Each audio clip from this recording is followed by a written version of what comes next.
mulai.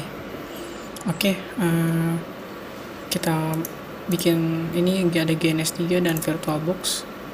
Kita bikin topologinya di GNS3 dan sistem operasinya di VirtualBox. Kita buka VirtualBox. Di sini sudah saya siapkan ada server, router 1, router 2, dan klien. Nah, ini untuk server kita buat DNS dengan menggunakan Debian. Ada domain smk4.com, lalu IP address-nya, ada router juga, router 1 ini 10.10.1/24, dan router 1 juga punya 200.111.130, router 2 yang ini 200.112.112/30 dan 192.168.11/24. Nah, untuk klien saya menggunakan Windows 8 dengan IP address 192.168.1.2/24. Nah, ini sudah saya buat servernya, DNS dengan DNS dan web server. Lalu router sudah saya routing semuanya, dan klien sudah saya masukkan IP juga. Lalu sekedar info, di sini kita harus dalam mode dimatikan, jangan dalam mode tersimpan atau mode jalankan gitu. Untuk kita jalankan nanti di GNS3, jadi harus ketika kita ingin menggunakan GNS3 harus dalam mode dimatikan. Untuk jaringan semuanya dalam driver generik. Jaringan driver generik semuanya ini dari defaultnya driver generik. Oke. Lalu kita buka saja GNS3 nya, cancel. Nah, di GNS3 kita ke edit, preference, nah VirtualBox. Nah, pastikan di sini mengarahnya itu ke vboxmanage.exe. Lalu kita ke VirtualBox VMS, new. Nah, di sini ada 4, sama persis dengan yang di sini ada 4 juga, ada server, router 1, router 2, dan klien. Pertama kita masukkan server, finish, tambahkan, lalu change symbol biar lebih memudahkan, server, oke, new lagi. Ada kita masukkan router 1, finish, router 1 kita ubah, router, oke, new, router 2 kita change symbol lagi, router, oke, new, dan terakhir klien. Kita apply, oke.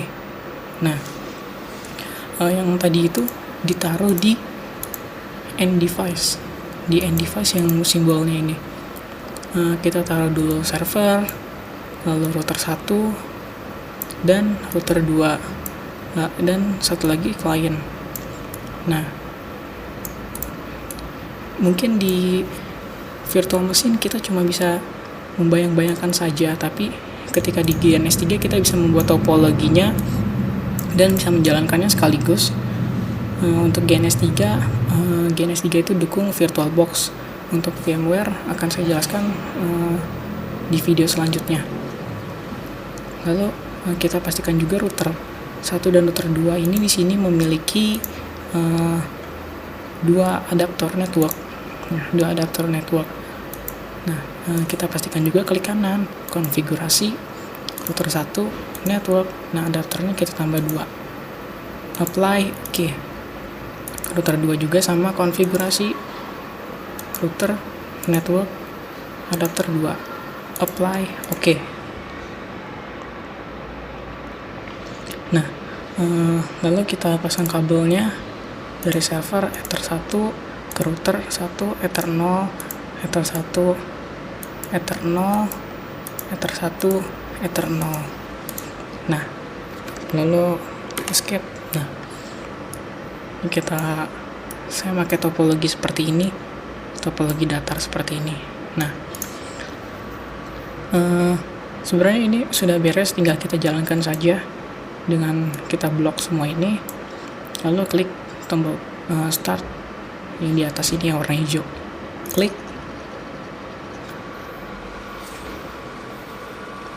lalu klien mulai membuka satu persatu dari router 2 mulai membuka, router 1 juga sedang proses, dan router 1 sudah berjalan, dan tinggal server. Server terbuka juga. Di sini kita booting dari awal kayak kita nyalain komputer baru, kayak kita klik power. Jadi komputer harus kita login lagi, admin, lalu di minimize dulu. Di router 1 juga kita login admin. Kita lihat ini klien masih booting juga, lalu kita server masih booting.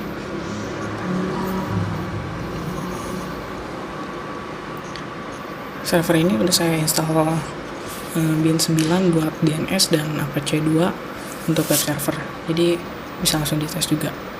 Dan untuk klien sudah saya setting juga IP-nya ke network,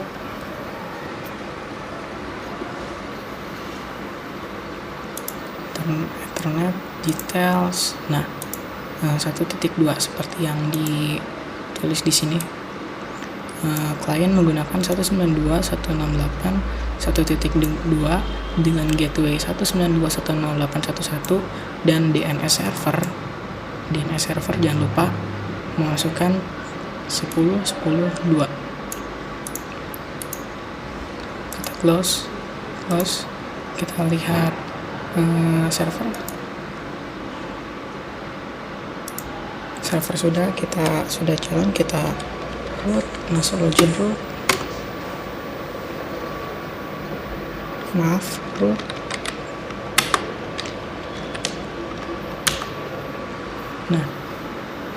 Server sudah terjalan, dan coba kita tes ping langsung dari klien.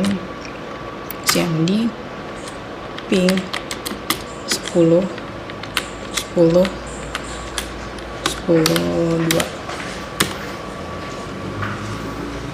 sudah reply, dan kita coba tes di Internet Explorer.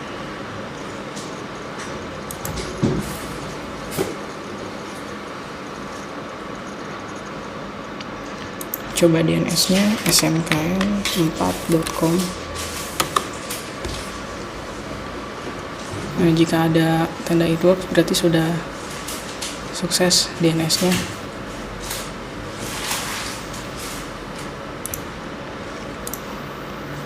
Jadi gunanya DNS 3 cuma membuat topologi seperti ini. Jadi kita bisa bikin topologi seperti ini, atau seperti ini, atau mungkin gini, seperti ini. Jadi mungkin kalau misalnya seperti yang saya jelaskan tadi sebelumnya, kalau misalnya di virtual machine kita cuma bisa membayangkan seperti di VirtualBox ini atau VMware kita membayangkan, tapi ketika di DNS 3 kita bisa membuat topologinya. Jadi dari klien itu kalau mau ke server harus melalui router 2 dulu, baru router 1, baru ketemu server. Oke. Segitu aja tutorial kali ini. Selanjutnya akan saya jelaskan menggunakan router Cisco.